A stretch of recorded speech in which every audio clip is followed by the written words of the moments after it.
Very few people have heard about it. And to fill in some of the background on the Caiaphas box and to show you a little bit more about what they have been excavating in the upper city of Jerusalem, above the temple area, they found a whole little civilization of rich priests. As you see, of course, in the Gospels, Jesus and the Jerusalem priesthood are always at loggerheads. He doesn't have a place to sleep some nights, and they're living in fairly good, luxurious surroundings.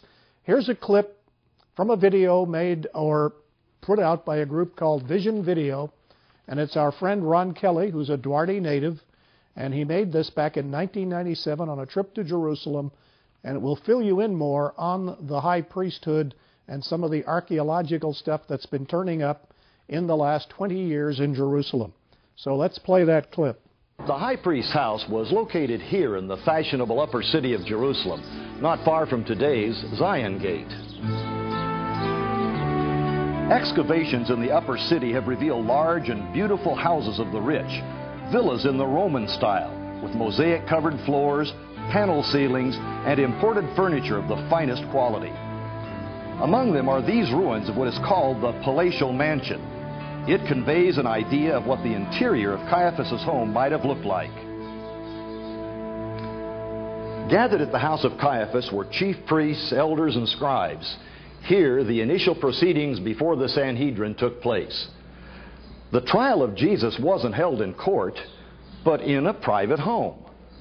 And that, like trial by night, was forbidden by Jewish law. Hello, everyone. If you've just joined us, this is Neil Earl on A Second Look, and we're running through 10 of the most important recent archaeological discoveries relating to the New Testament. We've called this show Excavating the Gospels. You just saw our friend Ron Kelly from a film he made in 1997 showing you the high priest's house. And if you're keeping score, we're going to put up a list of the David Letterman fashion of the 10 archaeological discoveries relating to the Gospels. We've covered the first 5 so far. We're now at the high priest's house. Here comes, to me, one of the most important, because Pontius Pilate is famous in history as the man who finally gave the okay to execute Jesus Christ. And believe it or not, in 1962, Italian archaeologists near the city of Caesarea is out on the coast from Jerusalem, about 100 miles to the northwest. That was the Roman capital. That's where the Romans had their base in Judea, as they called it. And guess what? Guess what the archaeologists found in 1962? Something that they drool over, that historians dream about. An ancient inscription on a stone monument, carved in stone, the name of Tiberius, the emperor, and the name of Pontius Pilate, the governor, erected by Pilate himself. So here's Ronald Kelly in Caesarea going to explain to you this important discovery from 1962. Pilate was Roman governor of the imperial province of Judea. His official residence was at Caesarea by the Mediterranean Sea, about 65 road miles from Jerusalem. Caesarea was Judea's main seaport as well as the Roman administrative center. It was customary for the governor to leave his headquarters in Caesarea to go up to Jerusalem at the time of the main feasts to keep order in the city. At Passover time, Jerusalem was always packed with people, creating an explosive atmosphere. This is Caesarea today.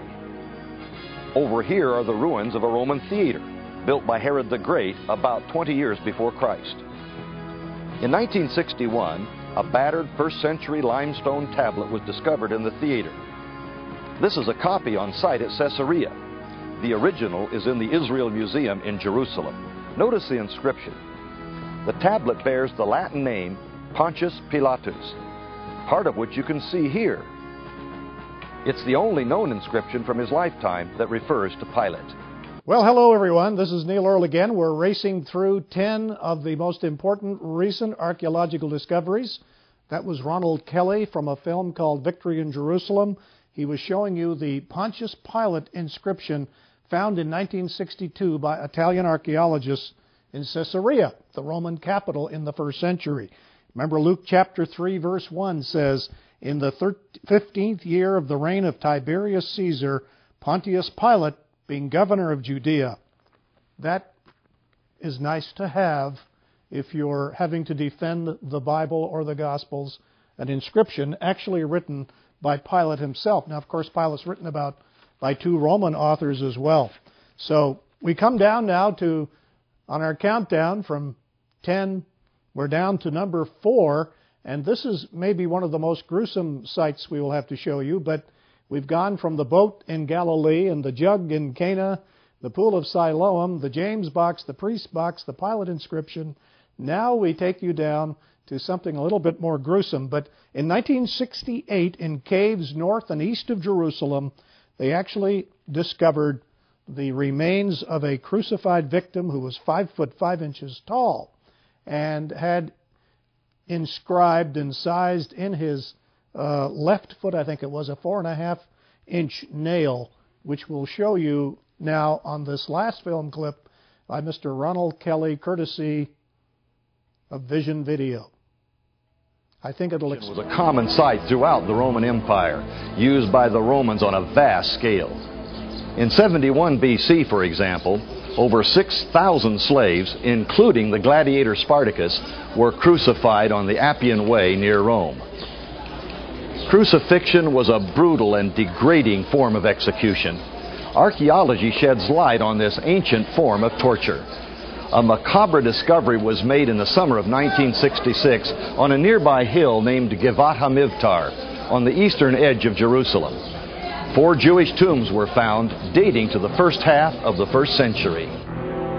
Among the bones uncovered was the skeleton of a crucifixion victim.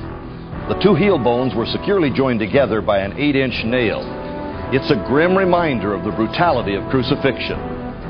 This artist's recreation shows the probable position of the body during crucifixion. Suspended in this awkward position, the victim died slowly from shock, thirst, or the gradual weakening of the muscles used for breathing.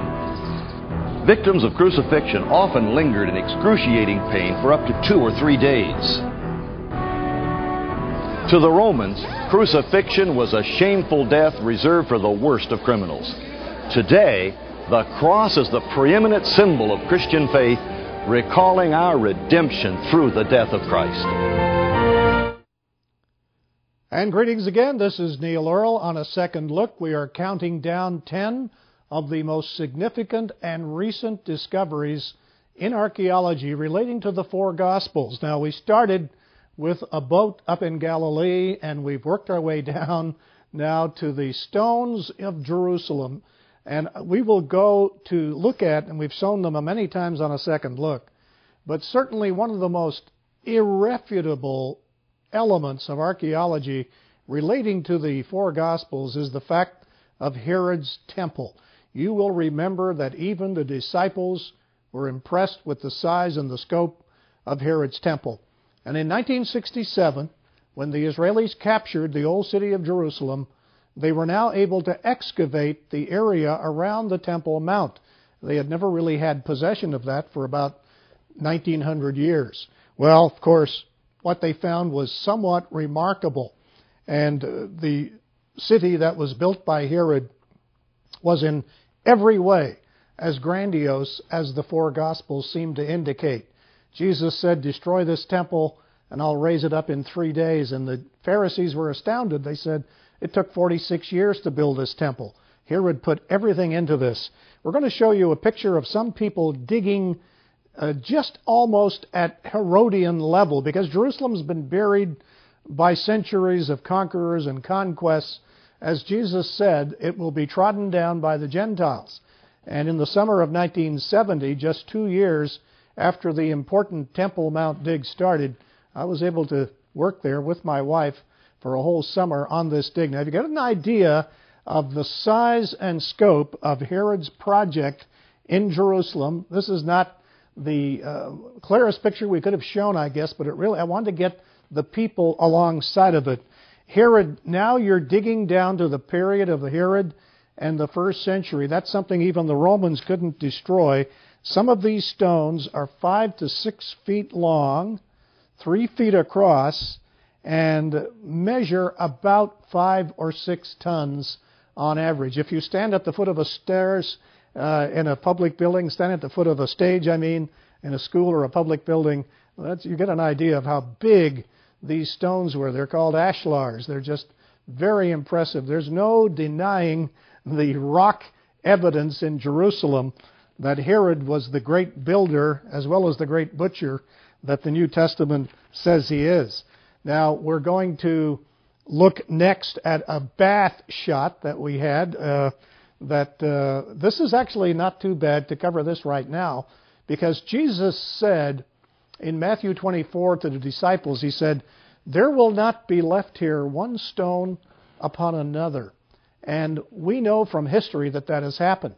But in the summer of 1970, my wife at least was privileged to be in on the discovery of this column you'll see on the bottom right-hand side of this picture. And it has the markings Emperor Vespasian, and it was erected by his son Titus, who was the destroyer of Jerusalem in 70 A.D. And here was evidence, yet archaeological evidence now, not just history but archaeology, hard stone evidence that the Romans were in Jerusalem. Titus was the general. His father was Vespasian, who was at that time the emperor. And that pretty well nails down the fact that, yes, the 10th Legion was in Jerusalem. And as Christ had said, indeed, in the temple area, the temple itself, there was not one stone left upon another. But some of those massive Herodian stones still remain to remind us of what a powerful and rich city Jerusalem was in the first century. One more slide I think we could show you shows a typical Roman bath of the first century. And I mentioned this because Roman baths were all over the place, but this was just down the rise of the Temple Mount, and it was a bath that people used to purify themselves. And in John chapter 5, an angel used to stir the water at one of these baths. The poor man, 38 years lame, couldn't get into it. Jesus said, "Take up your bed and walk. I will heal you," without the water. That's probably not the same bath, but it gives you an idea of how archaeology helps us understand and certainly lends credence and veracity to the biblical account. And it's always a great privilege to keep up with these findings and discoveries in archaeology. So what have we covered tonight? Let's go back, review one more time from the countdown of number 10. Hard to believe we got it all in. The Jesus boat in Galilee. Pick this up the next time you watch a second look. The jug in Cana, a lot like the jugs he used for the miracle of the water into wine. Pool of Siloam, and all the other things that we have been sort of racing through. But in this way, we just want to whet your appetite and maybe get you ready for another show on a second look where we talk about maybe the archaeology of the book of Acts. It's a fascinating subject, a fascinating field. I'm so thankful to have worked there in the summer of 1970. What did I find? My wife. She was the biggest discovery of 1970 as far as I was concerned. But I think we've shared something else with you there as well. So keep studying, keep reading, keep up to date with what's going on. The field of archaeology can be very interesting in filling in some of the background and veracity of the four Gospels. So that's excavating the Gospels. Who knows? Maybe next time we'll do excavating the book of Acts. Whatever happens, we'll see you next time on A Second Look.